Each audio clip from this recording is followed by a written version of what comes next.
Hello, hello, and that cheeky music means that you have checked into Drunk Beth's Happy Hour. And today, I am drinking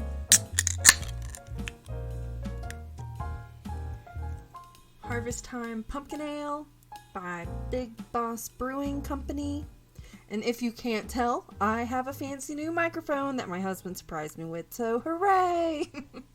And I am talking today about how to date yourself. I'm piggybacking off of self-care because dating yourself is caring for yourself and also helping you set boundaries in a romantic sense of what you would like to see in a date, or really just how you want to be treated in general. Because let's be honest, you need to be able to treat yourself in the best way, because if you're already treating yourself to the highest standard, a romantic partner would be competing for your time, and the quality of the time will be better spent. The major importance about dating yourself is being okay alone by yourself. That's really the motive here.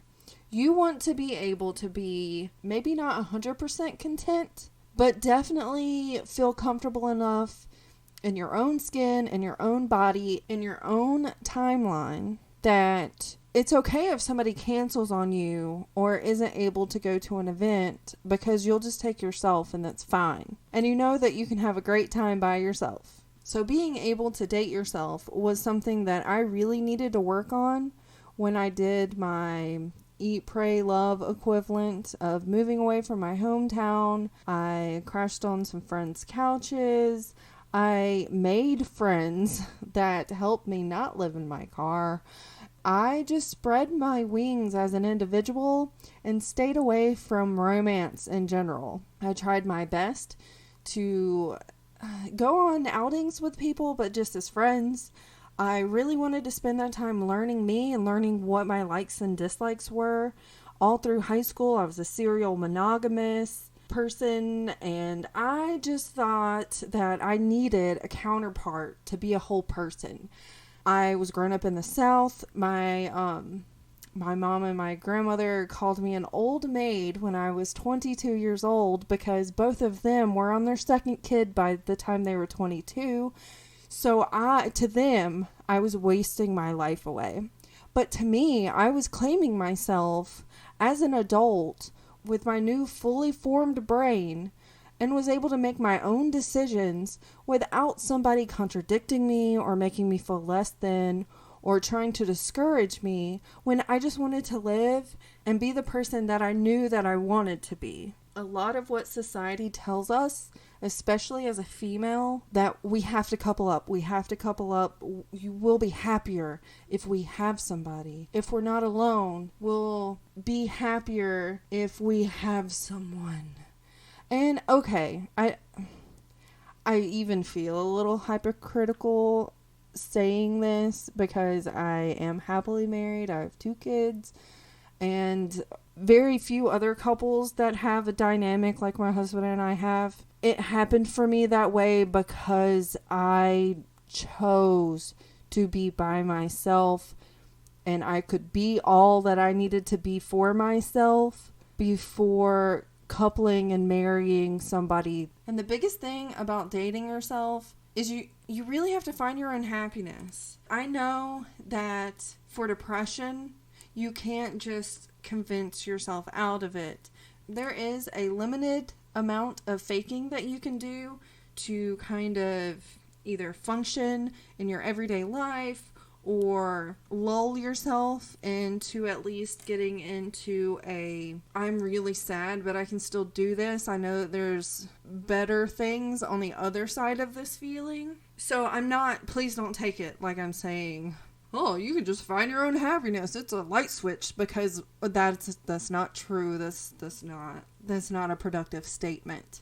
What I'm saying is, to be able to find your own happiness, you need to find out for you what it means to be happy and what are things that you can do, like through self-care, what you can do just by yourself that contributes to your well-being without that much effort. Dating yourself can happen even though you're married. It doesn't have to be because you're single and sad or whatever. You can date yourself at any time in your life. There was a time in my life when I couldn't even go to the movies by myself because I thought that was just terrible and depressing, and why would anybody ever do anything by themselves, because they need to be surrounded by people. I'm not that person. I've talked about it before. I am very introvert. I get my social interaction through people online from all over the world, and my brain is content with that. I do like being around other people, but it exhausts me in a way that takes me days to recover. And that being said, it's more an entertainment level. When I'm doing things by myself in a public setting, it doesn't drain me the way it does if I actually was at a party or making actual conversation with people. That degree of social interaction weighs on me different. And not everybody's like that, and that's okay. Maybe you're a complete extrovert, and the pandemic really made you realize that.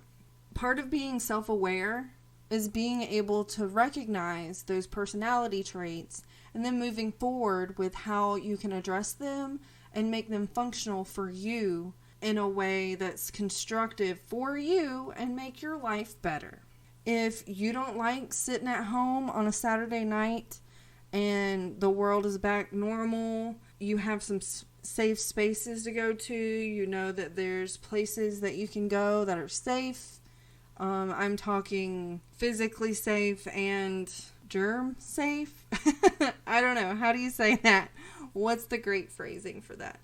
Part of dating yourself is just going and doing. Going to that bar by yourself, going to that movie by yourself, going to the coffee house that you've always wanted to go to but never had a chance before, but you realize that they have a poetry reading or improv show or open mic, whatever, and you have the available time, so you just go. You go and you don't dwell on the fact that you're there by yourself. You can be alone without being lonely. I always refer people to dating themselves right after they come out of a very long relationship or some type of situation in their life to where they weren't really able to focus on themselves at all. Because through dating yourself, you can recognize your patterns of self-care, you can recognize how your emotions are in certain social situations, and you can also realize the things that you felt like you missed out on or would like to participate more in. Maybe you realize through this that you really like live music, or you like big band, or you really want to get involved with your library. Maybe that's a passion. Maybe books are your passion.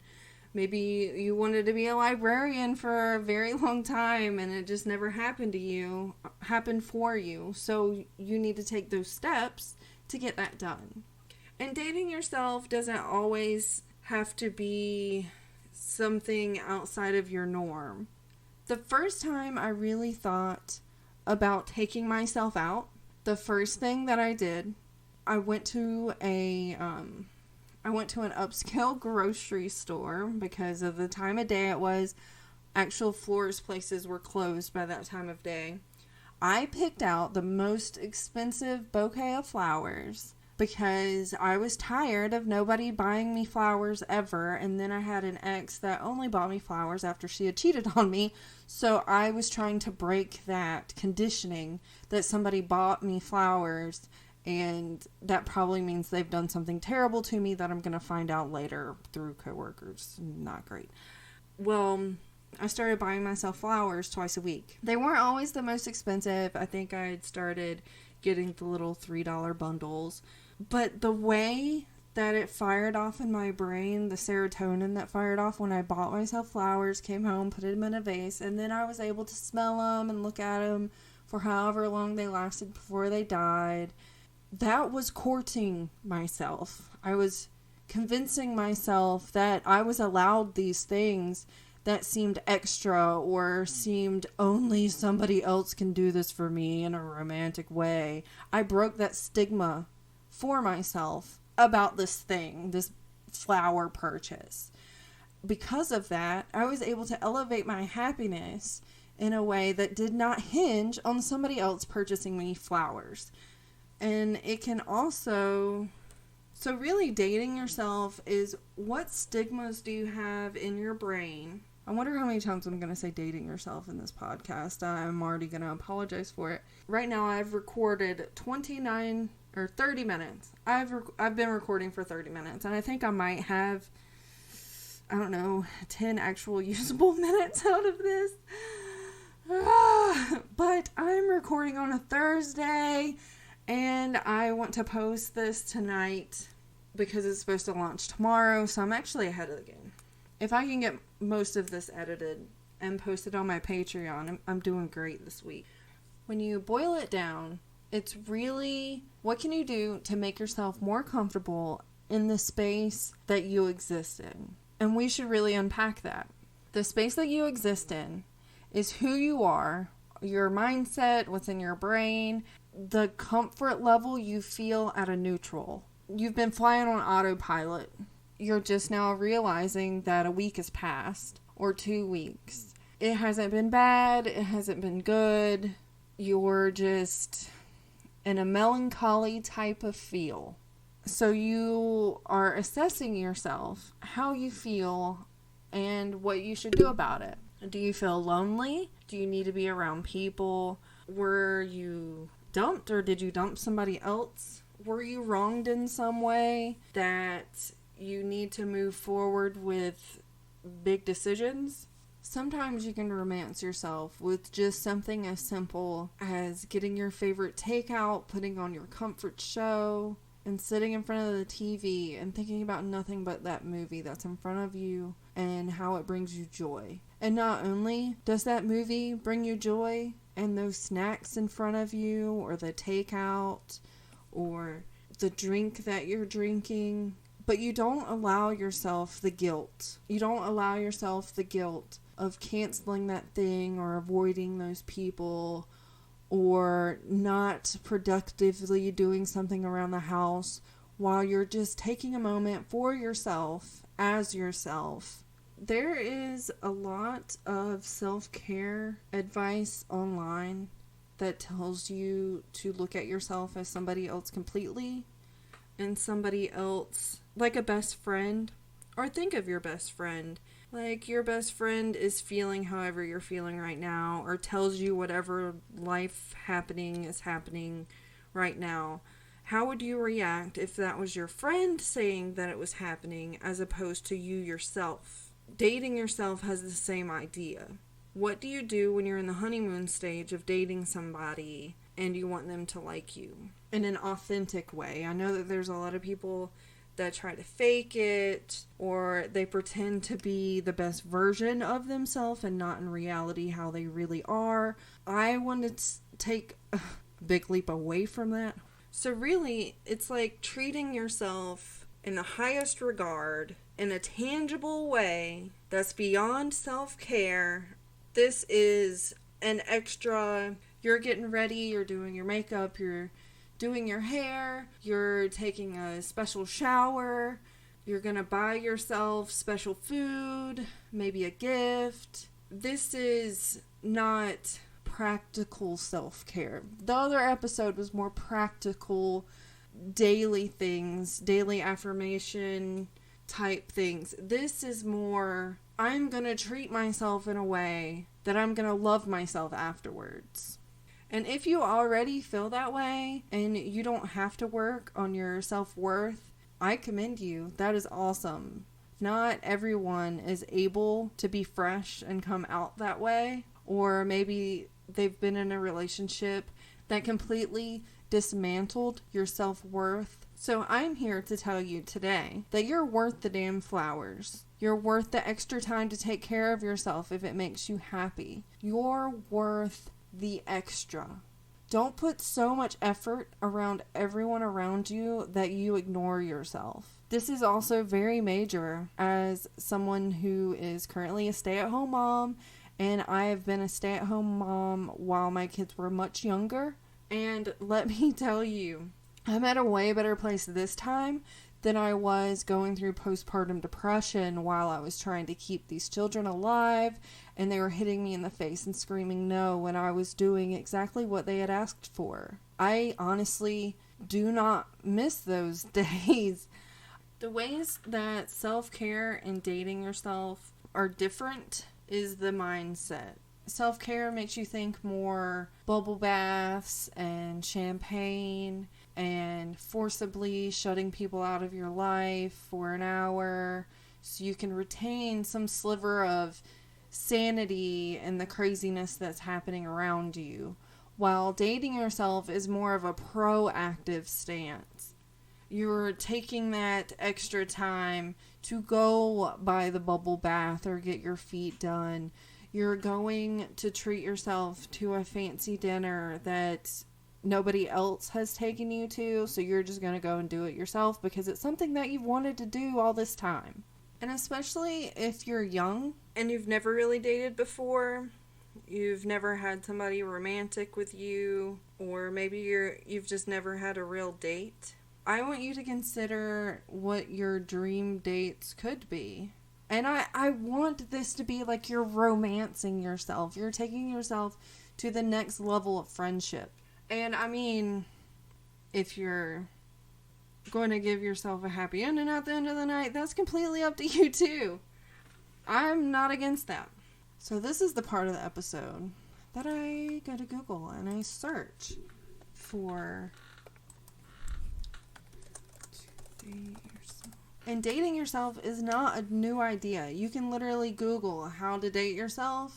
Over 1.5 million search results pop up. Okay? So, yeah. And I'm just going to give you some quick options that I found. And they say exactly what I said earlier. You get ready. You prepare yourself like you're trying to impress. And the person that you're trying to impress is you yourself. And you. Not me. But you know what I mean. So you get ready. Full nines. I mean, wear the shoes and the dress that you haven't worn before. Go that extra mile for yourself. Try that makeup technique that you've been wanting to. Take your damn time. And really get yourself in a way that makes you feel like you've taken extra time. And really dress to impress. Because you're damn worth it. And depending on your personality, if you're able to plan ahead, like maybe it's tickets to a concert or a local event. Really, guys, there are some amazing plays happening in your city right now. A local playhouse is putting on a damn good show about something. You can either check their website or call your local theater and ask them what shows they have playing for the weekend or that night or whenever the available date is that you are trying to take yourself on. So then you would plan appropriately. Do you want to take yourself to dinner before you go to this event? Where do you want to go? Do you want to treat yourself to that sushi place and then take yourself to ice cream before the show? Or maybe grab ice cream on the way back? And I want you to go somewhere, maybe the mall, maybe downtown to one of the fancy boutique places. And I want you to buy yourself something. And I don't want it to be, oh, well, I need shoes because my work shoes are broken. I don't want it to be a functional gift. I want it to be a shiny bauble. I want you to buy yourself. Well, I mean, it can be functional in the way of earrings that you don't necessarily need. Or it can be shoes if you've got that type of budget for the gift. I want you to splurge on yourself. I'm not saying, like, charge up your credit cards or anything. But I want you to really consider your worth in whatever you're purchasing. And that you are worth it. Don't deny yourself the thing. Or maybe it's not physically going into a store to purchase something that you like. Not everyone has a Target addiction like some of us. And maybe you're like me and you're trying to shop smaller. Maybe you want to support a local artist and you're just not sure how to find them. Maybe dating yourself is going to the local art museum. Or if you have a chamber of the arts, like we do, maybe dating yourself is going to an art show and picking a piece of art off the wall, or going on Etsy and buying that thing that you've had in your cart for 6 months that luckily hasn't sold. Because I tell you, giving yourself that gift not only would make you happy, it would make that artist happy, it would make that small business owner happy, and it's just spreading the love all the way around. And I want you to take a bunch of selfies, and I want you to compliment those selfies, and really just relish in the idea that you're smoking hot tonight, and you are worth getting. You're not there for anyone but you. Because your level of attractiveness, your level of worth, can never be defined by anyone else. And according to the internet, and this is the portion of the show where I go on the internet and see what the internet has to say about my opinions. And I did a quick search here, and I am gonna do a blind look at a bustle at a bustle article about why you should date yourself. I will link it in the show notes. This bustle article is titled 7 Reasons Dating Yourself is Sexy AF. And it talks about being perpetually single, and if you feel lonely, maybe you're jumping between partner to new partner. So instead you should date yourself. Yeah, I can agree with that. That's pretty much what I said. They spoke with Francesca Hogi, Hogi. She's a love and life coach. And she says, there are a lot of good reasons to start the process of dating yourself. If you're newly single, your confidence is low. Or if you've never taken the time to focus on you, what you really want. It might be high time to consider making yourself your new and only significant other. They actually said SO. I hate it when they abbreviate in articles and writing. It's just... And they go on to say, here are 7 reasons why it can be sexy to date yourself. Embrace the single status and just do you. Okay, so I feel like I'm reading a glossy magazine. But we're going to go from this. Number 1, you can find your passion. Hey, I mentioned that before. Okay, it's saying to do a hobby. Or get a hobby. Or develop your hobby. And then they talk about ventriloquism, okay? And then they peg that once you get a hobby, you'll be able to talk to future potential dates about said hobby. So I'm a little toxic, but sure. Number 2, it strengthens your independent side. Hey, you know what's funny? I'm on this Bustle article, and it's showing me an ad for my own Redbubble. Can't afford to buy my own shirts from Redbubble, but... maybe someday. Okay, so number 2, it strengthens your independent side. Who is this? Who wrote this? Lakin Howard? Okay, so I scroll to the top. Lakin Howard is so tiny. I can't tell if that's an A or an E. I think it's Laken Howard. I'm sorry, I'm butchering your name. Lakin? Lakin? Lakin? Lakin sounds closer to a name that I've tried so far. So sorry if this is a picture of you and it's the female appearing person. Miss Howard from Bustle, I'm sorry that I'm butchering your name. So if you're listening to this, my bad. Back to strengthening your independent side. They go on to say, I can still remember the first time I took myself out to eat. They were tagging along with their mom on a business trip, but the mom couldn't meet for lunch, so instead of ordering room service, 21-year-old them took themselves on a hot date to California Pizza Kitchen. And of course it felt a little weird at first, but it made me realize that being alone is seriously NBD. I'm not keen on acronyms, which is why I hate it when they put them in articles. I don't know what NBD means. I should probably Google that. If you're going to be someone who constantly needs a companion, dating yourself will help you get more comfortable keeping yourself company. Yeah, that's true. And then 3, which is something I kind of touched on, was you get to know yourself intimately. And intimately doesn't also have to mean like masturbation. Intimately could be, well, in the way that they're talking about it, they do mean masturbation. But for me, it's more of an emotional connection with yourself that is beyond just existing purely as yourself. This is like befriending yourself in a passionate way because you are literally with you regardless of who comes and goes in your life. It will always be you at the end of the day when you turn out the lights and you lay down for bed and you close your eyes and try to sleep. It's you that's in your head, okay?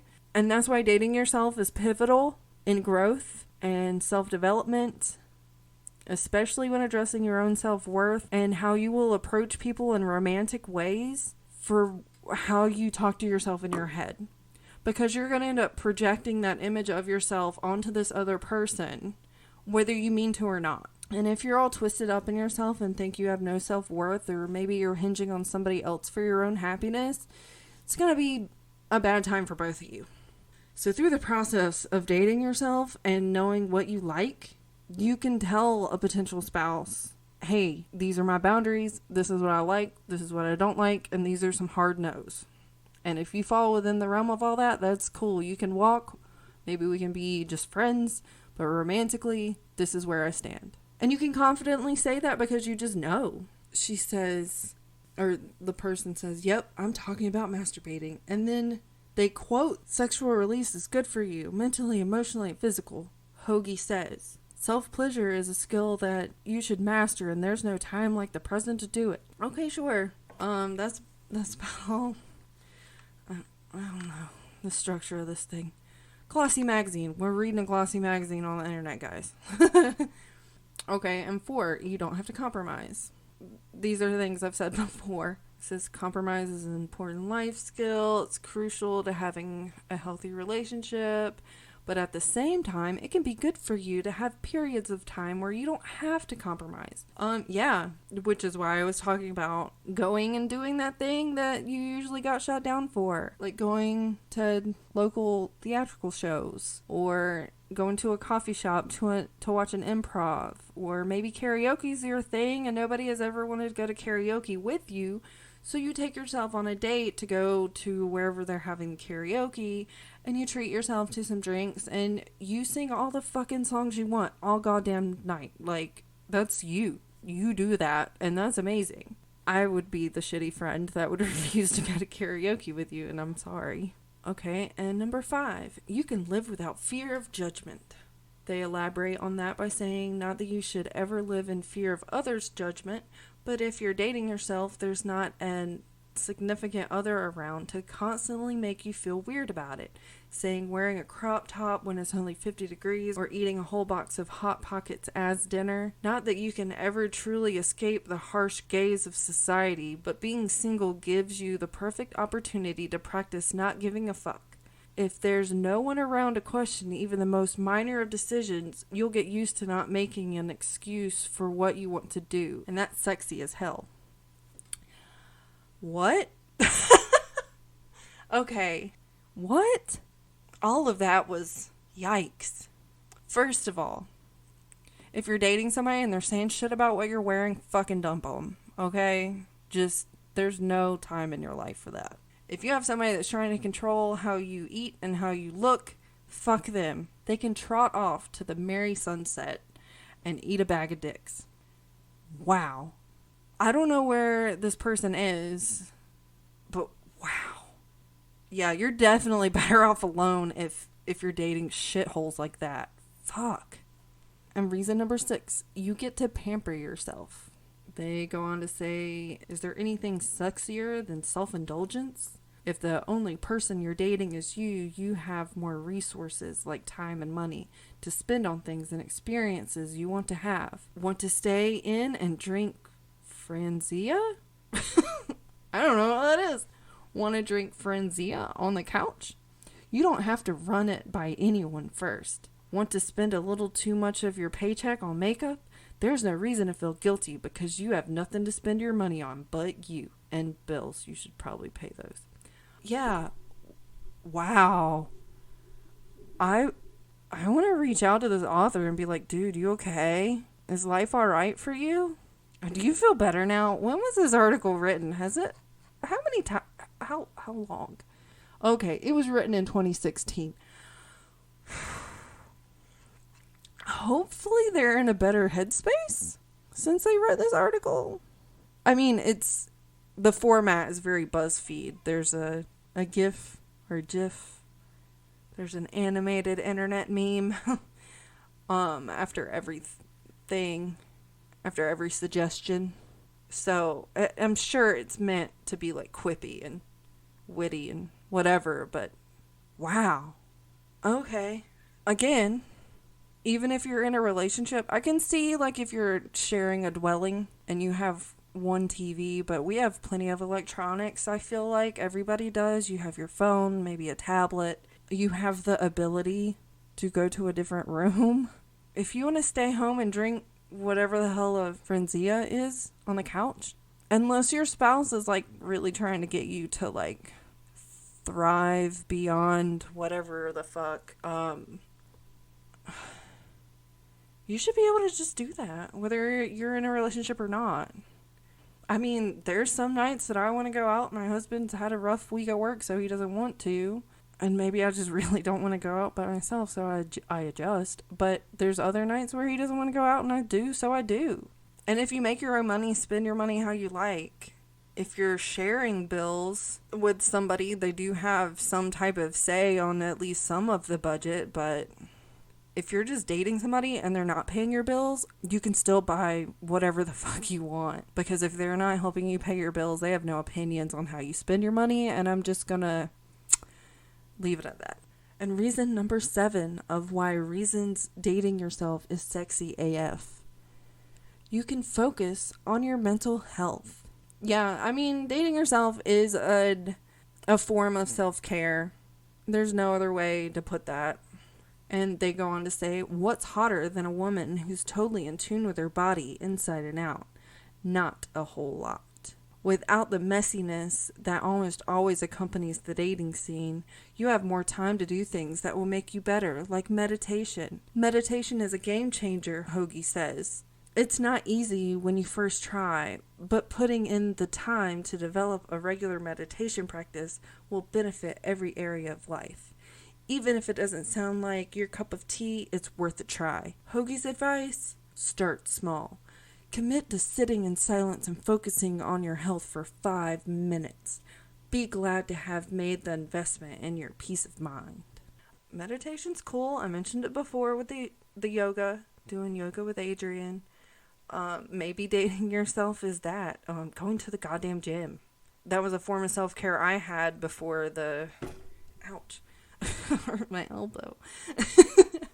But yeah, that was the form of how I dated myself before, when I was the stay-at-home mom. When my kids were much younger, I made time for myself to go to the gym because the gym mellowed me out. It made me feel more centered. I felt like I was more productive at home. I was a better mom because I was able to get out of my head while I was working out.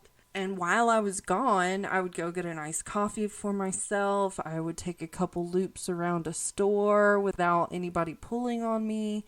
I did more than just the gym. Like, I milked it while I was out of the house every single time. And that was me dating myself within my life space that worked. And that's what I mean by dating yourself doesn't necessarily mean an official date. It could just mean... if you have to go to the grocery store because you need to and you're able to go by yourself and you have small kids at home, don't feel guilty for going somewhere to sit down for 20 to 30 minutes by yourself and giving yourself a treat or getting ice cream by yourself and then not explaining it to anybody when you get home. And really, I don't care how tight your budget is, you can afford a $3 treat somewhere.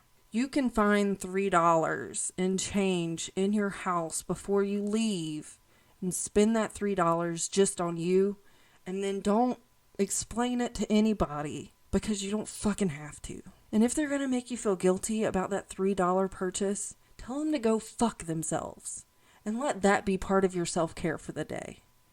Because honestly, there is way too much guilt twisted up on taking care of your mental health and being aware of yourself in a way that is productive that our society has been so toxic it folds in on itself and then nobody grows. So by dating yourself, you're able to take this extra effort and not put it onto somebody else, but allow yourself to project how you want to be treated in a relationship onto yourself.